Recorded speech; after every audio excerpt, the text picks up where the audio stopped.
అన్నిటిలో రాజీ పడ్డాడు. రెండవది. మూడవది దేంట్లో రాజీ పడ్డాడంటే లోక ఆశలు, ఎంటర్టైన్మెంట్, విందులు, వినోదాలు, కథలు, వీటన్నిటిలో రాజీ పడతా వచ్చాడు.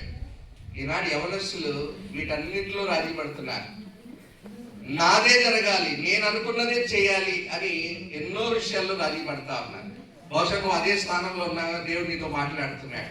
సరే, ఇలా రాజీ పడ్డవాడు ఏమేమి నష్టాలు పొందాడో చూడండి ఏమేమి నష్టాలు. ఇప్పుడు చూడండి, ఈ 2-3 చూపించి నేను ముగించేస్తాను, అయిపోయింది. న్యాయాధిపతుల గ్రంథం 16:1